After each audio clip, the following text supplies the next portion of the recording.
Coming up on the Locked On Ole Miss podcast, we discuss two surprise entrants into spring practice. And of course, Bill Flowers joins us. It's the Locked On Ole Miss podcast. You are Locked On Ole Miss, your daily podcast on the Ole Miss Rebels. Part of the Locked On Podcast Network, your team every day.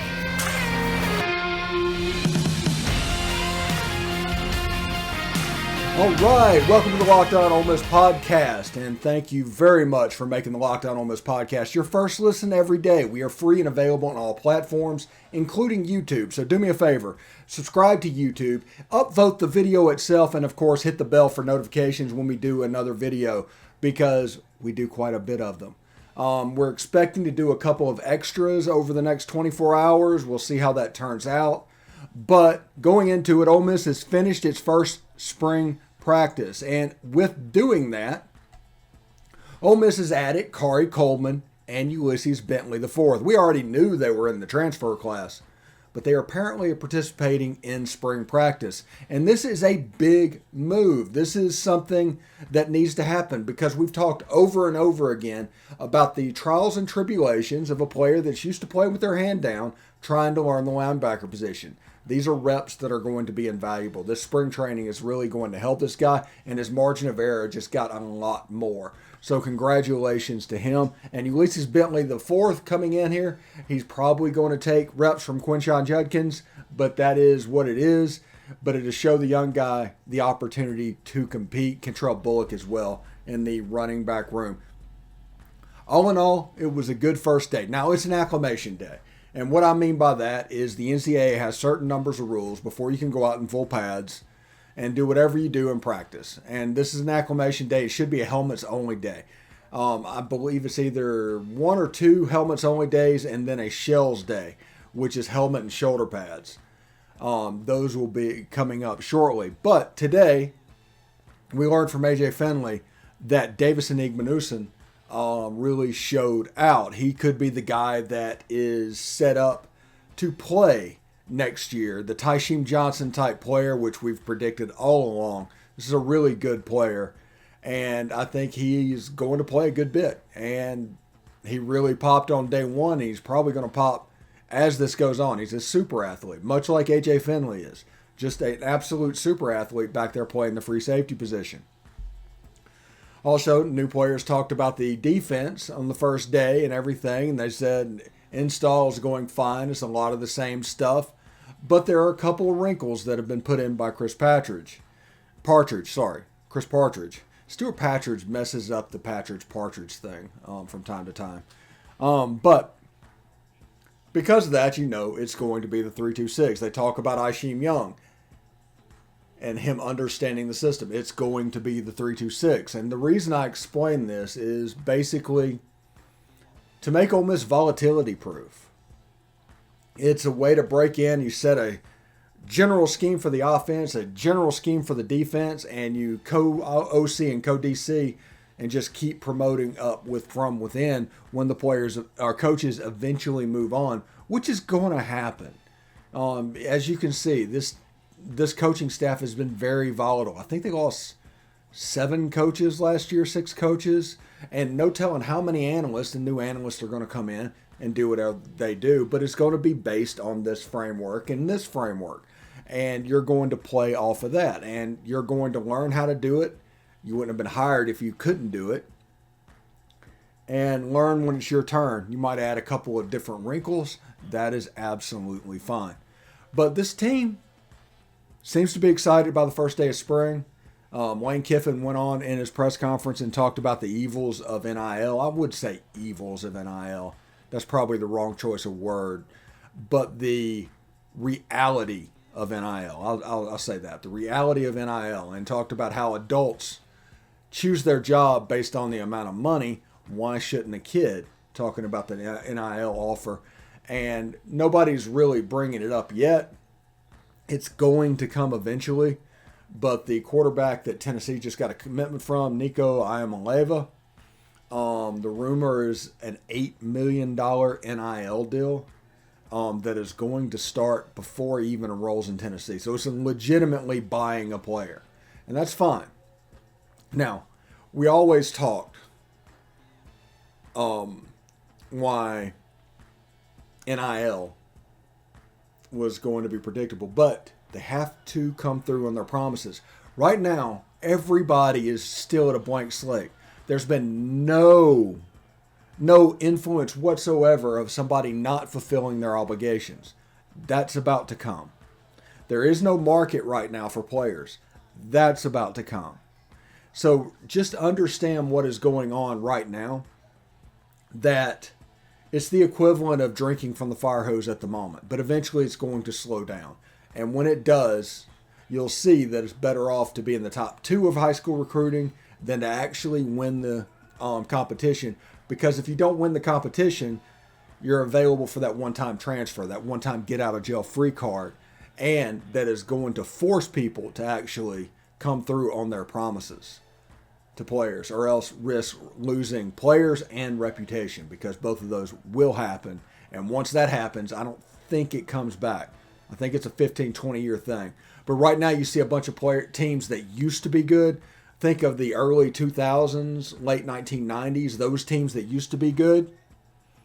You have them really attacking the NIL market as a way to try and get back. They're trying to get out of the desert. They've been wandering for 40 years.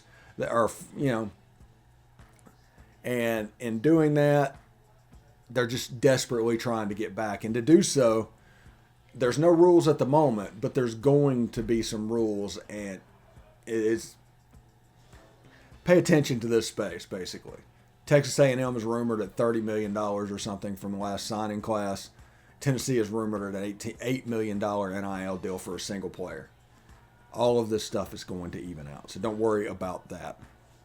So today, like I said, is the first day of spring practice. The big winner today of players talking about players is A.J. Finley talking about Davidson Newsom.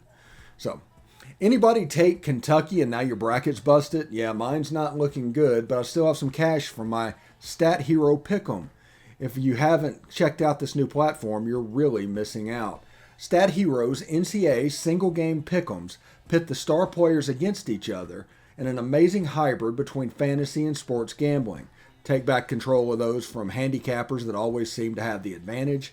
Start focusing on the players that know best with a gameplay that doesn't rely on big spreads, long odds, or funky props. So this is what you do. Sign up right now at stathero.com/lockedon. Use promo code LOCKEDON for 100% cash or deposit match. That's stathero.com/lockedon. Use promo code LOCKEDON for a 100% match. stathero.com/lockedon. Promo code LOCKEDON. Terms and conditions apply. Now, this is also the time of year when I've pretty much given up on all my New Year's resolutions, but not this year. This year I'm sticking to my resolution to eat right, thanks to Built Bar. It almost feels like it's not really a resolution because I actually enjoy eating them. Have you tried Puffs? If you haven't, you're missing out on one of Built Bar's best tasting bars. Puffs are the first ever protein-infused marshmallow. They're fluffy, they're marshmallowy. They're not just a protein bar, they're a treat, and they're covered in 100% real chocolate. So go to Built.com, scroll down to the macros chart, and you'll be blown away. High protein, low cal, high fiber, low carb. Compare that to a candy bar, which usually has about 240 calories, 30 grams of sugar, and dozens of net carbs. Mint brownie, coconut almond, and new for this month, white chocolate, cookies and cream. They're all delicious, and all new flavors. They're all coming out all the time. If they think a flavor might be good, they'll make it. It'll be delicious, and it will be good for you. At Built Bar, they're all about the taste. They make it delicious first, then they figure out how to make it healthy. And I don't know how they do it, but they pull it off every single time. So here's the offer. Go to Built.com, use promo code LOCKED15, and get 15% off your order. Use LOCKED15 to get 15% off at Built.com. Thanks for making the Locked On Ole Miss podcast your first listen every day. We're free and available on all platforms. Do us a favor, rate us and review us on iTunes. It doesn't matter what you say, just make sure it's a 5-star review. We would absolutely appreciate it, and it will make it easier for people to find this podcast down the road. So we're available on all the podcatchers you normally go to, but this one, this will help us out a good bit. So I want to talk a little bit about numbers, and not necessarily about anything dealing with coaches or anything like that. It's about essentially the new numbers that they pick for the fall season. Now, these numbers don't really matter at the moment. They just don't, because the numbers can always change, and I'm just trying to bring them up for whatever reason. Everything's going slow at the moment. I apologize for that. But in doing this, we'll be able to get you a couple of numbers out and about today. So the number Michael Trigg is wearing is number 0. He is looking to wear number 0. Isheem Young, number 1. Jackson Dart, number 2. Quinshon Judkins, number 4. Zach Evans, number 6. Luke Altmaier is still number 7, and that's interesting because that's the number that Ulysses Bentley wore, so we'll see what he picks. Jordan Watkins, number 11. Ladarius Tennyson, number 13. Jared Ivey, number 15. Davidson Igmanuson, number 20. Jalen Knox is wearing number 27. That's kind of an interesting choice of numbers. And let's see. On the bottom, we'll look at it. Number 89, J.J. Pegues. Most people in the 80s have their same number. And Mason Brooks, number 75. If I missed anybody, I do apologize. I did not mean to do that. I'm going basically off a roster at the moment. But those are the numbers going into spring practice that people need to pay attention to. When you see those numbers, as we're going to get the first photo shortly of Jackson Dart actually throwing the football, wearing that number 2, as you saw, throwing the football and just turning it loose. Luke Altmaier, number 7. Jonathan Mingo wearing number 1. Isheem Young is not going to participate in spring training, but he's going to wear number 1. Troy Brown, number 8. That's one I missed. But Troy Brown is wearing number 8. We'll see exactly what the Kari Coleman and Ulysses S. Good grief. Ulysses Bentley IV, what number they are wearing. So it should be quite interesting, but that is what we are looking at the moment. Those are the numbers. As we all know, though, the number from spring to fall will change from time to time. As players emerge, I expect a wide receiver to take a number in the 20s that is going to make a little bit of run this spring training and fall camp that I expect to make a little bit of a run. Coming up after the break today, Bill Flowers is going to talk about his experience in spring. Also going to give his perspectives on the quarterback competition and things like that. The competition, Lane Kiffin today talked about all 3 quarterbacks will be given opportunities to win the job. We'll see how it plays out. He's going to talk about this as vague as possible. Period. That's just what's going to happen. Now, you can choose to take that as absolutely real news or coach speak and to the bank. But the fact of the matter is, nobody really has eyes inside the program for something like this. So there will be open practices on Saturday that we'll all get information on how players looked and what they did. But remember the fall camp open practices last year. Remember the open practices in spring and how everybody made fun of the defense because they didn't look good on one Saturday at the beginning of August. Just remember that.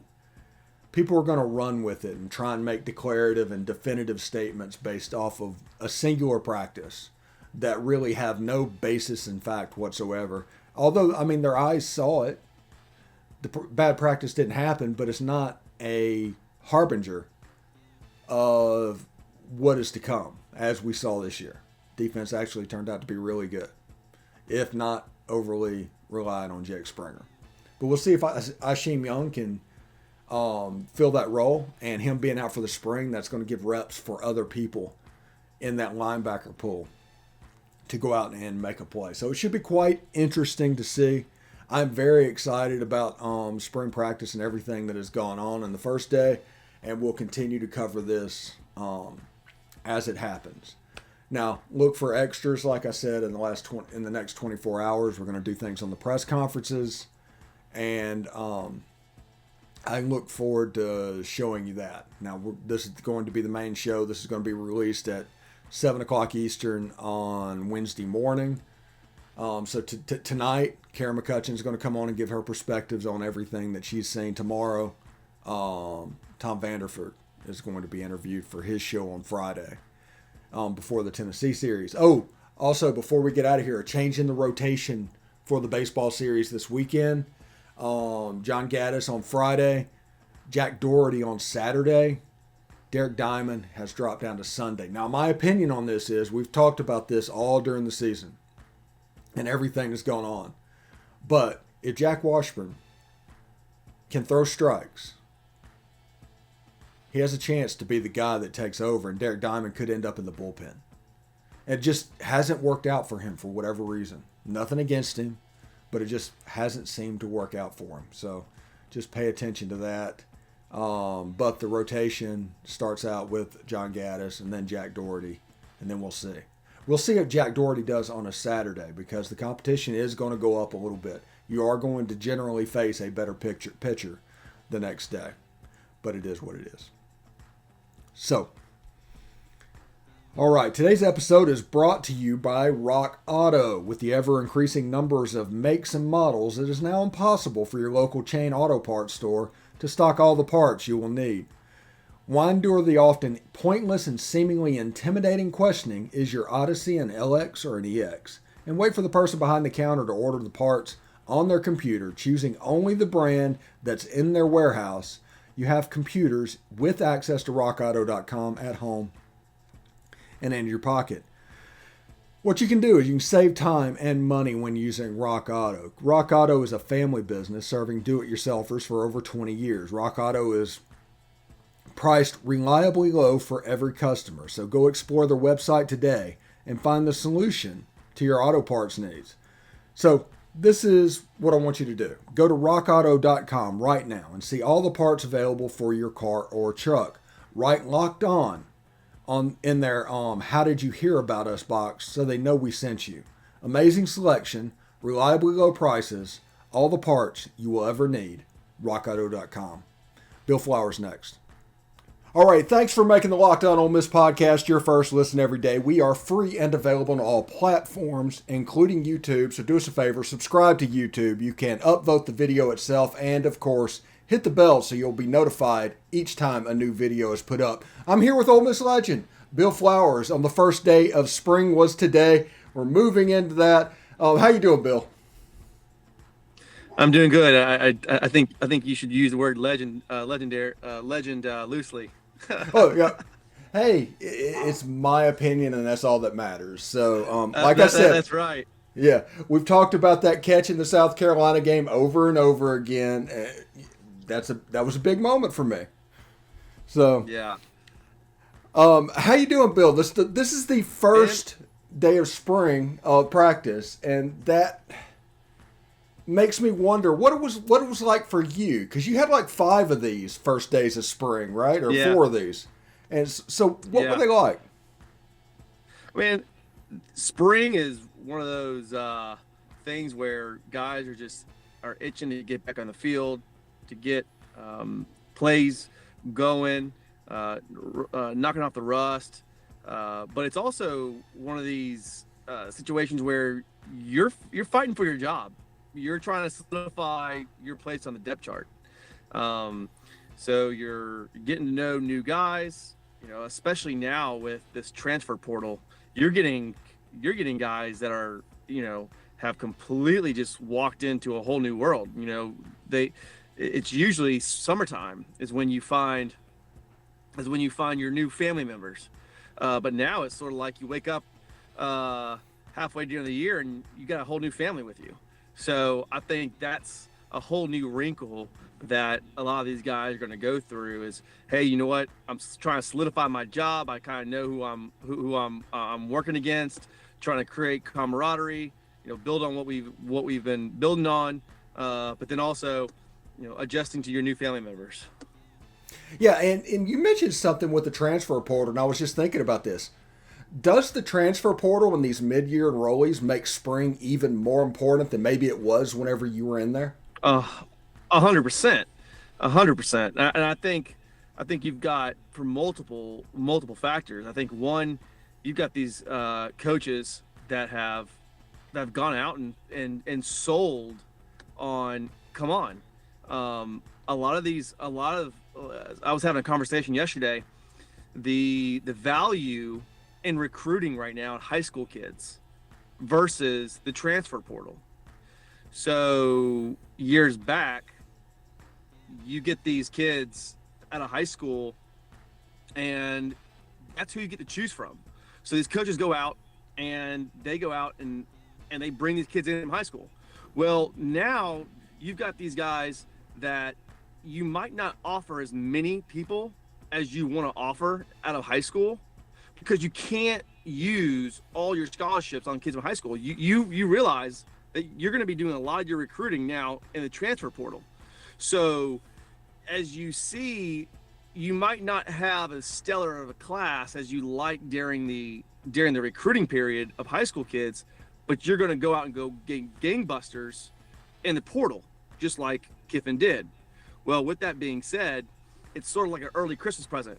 Now with the transfer portal, these kids get to come in right away, and so these coaches are able to get the recruits that they've converted over right on the field, and to really get to see how they can mesh, how can they blend their skills with the team that they currently have.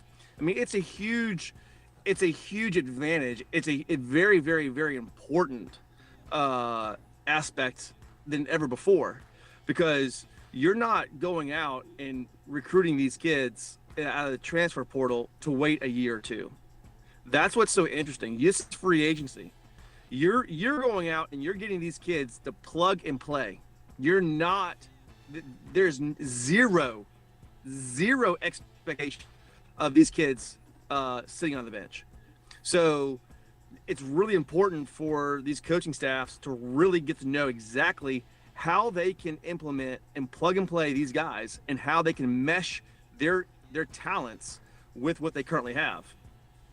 Yeah, and one of the kids that are coming into Ole Miss and apparently is going to start spring practice with him is Corey Coleman. He was a defensive lineman at TCU, but he's kind of slotted in as a linebacker at Ole Miss. Now, my question to you is, do you remember anybody in your time making the transition from playing with their hand down to actually a Justin Wade, Patrick Willis type linebacker position?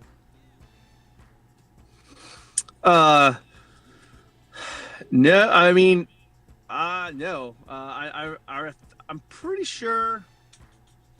I think Charlie Anderson was a little bit more of he kind of did both, but he ended up being a defensive end. From the, that was where he became majority. But I don't see too many of those guys that start from their hand down and then go back. I mean, not off the top of my head, but these guys are so athletic now. I mean, if they get the ability to recruit, to plug and play, and if they feel like this kid's athletic enough and can make the transition, they've seen what he can do. They know much more about him now than they did from him out of high school. So it shouldn't be that big of a transition, and that's an area where we really need to help anyways, is in the linebacker position. So I don't see that being a massive issue. Now, if you get a kid that's a hybrid, more of the heavy set style, almost like that tweener of defensive end, nose tackle, and then try to drop him back into linebacker position. Does he have the speed to be able to handle it? Does he have that? That would be your biggest question.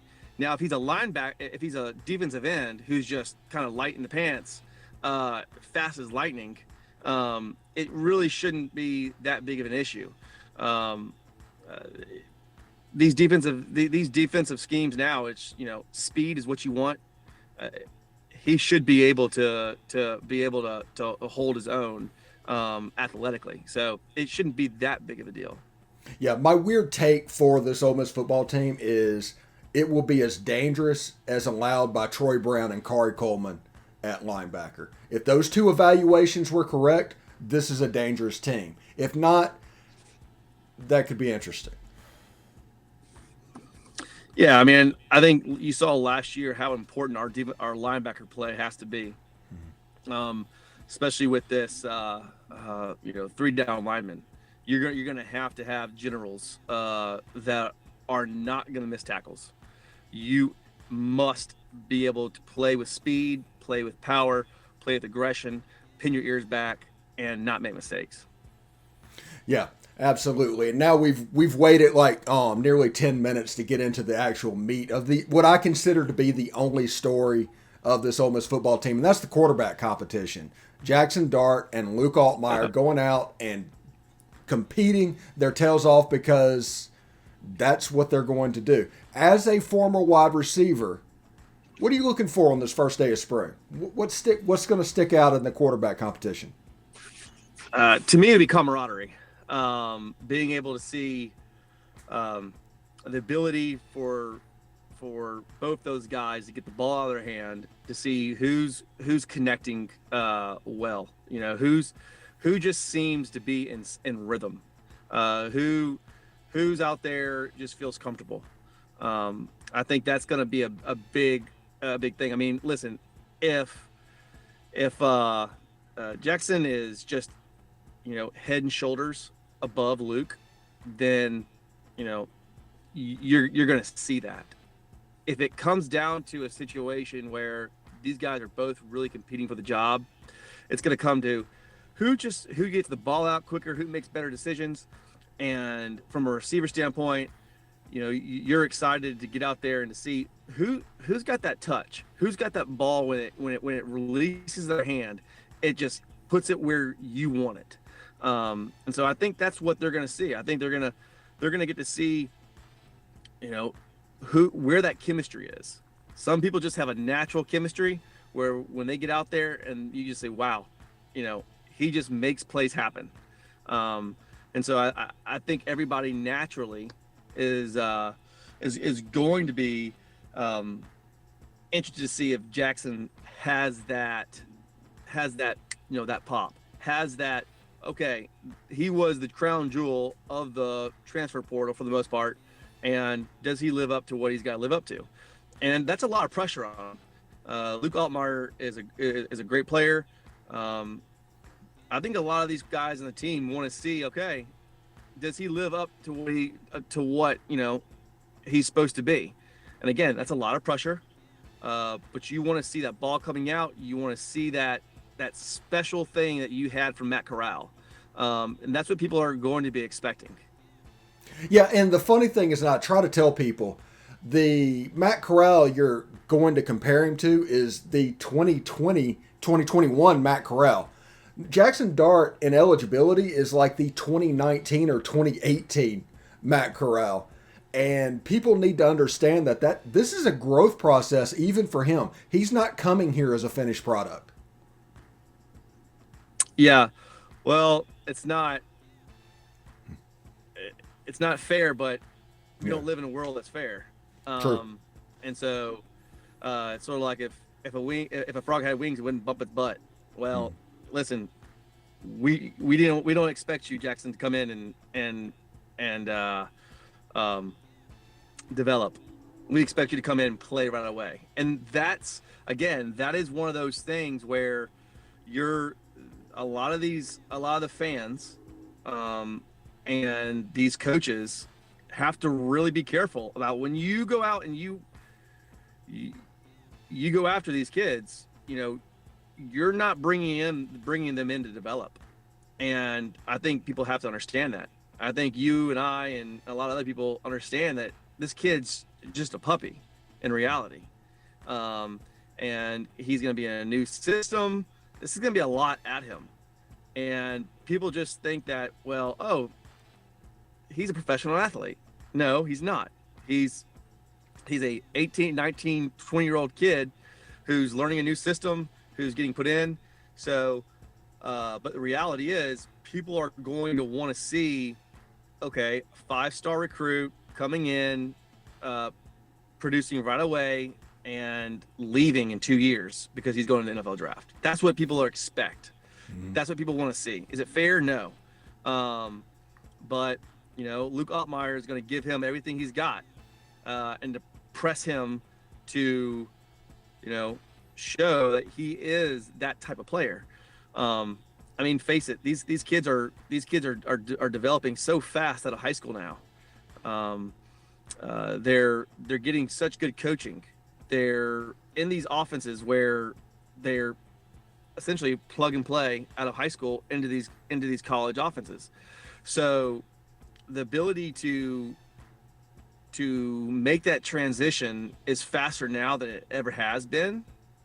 But it's going to be interesting to see how well he acclimates into this offense, into the locker room, and how Luke pushes him. Yeah, my theory on this competition is Jackson Dart has a little bit of Brett Favre in him. He thinks he can make every throw on the field. That can be a positive, that can be a negative. So the way that Luke Altmaier can make this a competitive competition is by going out and actually performing and being efficient and all the things a second-year player in the system needs to be. Not rooting for anybody. Whoever wins this job makes Ole Miss better. Yeah. Well, and the other question is how does Charlie Weiss Jr. play into the fact? How's that going to play? I mean, is Charlie come in and said, listen, I'm just gonna do exactly what you tell me to do, Lane. I have no say so in putting in anything new, or is this kind of a new offense with some new schemes? You got a whole new receiving core field. You got a whole you have a new quarterback. Do they adapt? Do they feel like Jackson and Luke are very different from Matt, and that because of that we need to tailor our offense more around what they've got? So it's going to be interesting to see how that plays into it, as well as the defensive coordinators. You have a new defense. How does that play?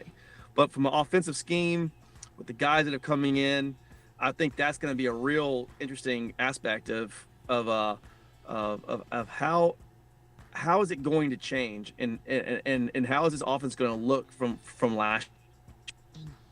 You have a new tight end. Now that's going to be a key role, in my opinion. All right, it looks like we lost Bill.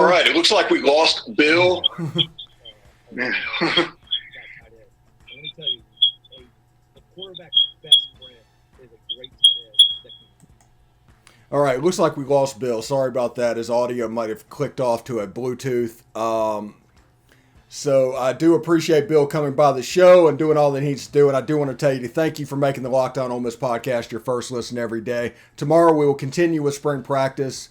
Now make your second listen Locked On NFL Draft. Ryan Tracy and former NFL quarterback Eric Crocker bring the NFL Draft to life every day with insight and analysis on college football and prospects in the NFL front offices. It's free and available on all platforms. I do want to say thank you very much to Bill Flowers for joining us today, where he can talk a little bit about his experience in stream. And I'm just sorry that it kind of messed up audio-wise there a little bit.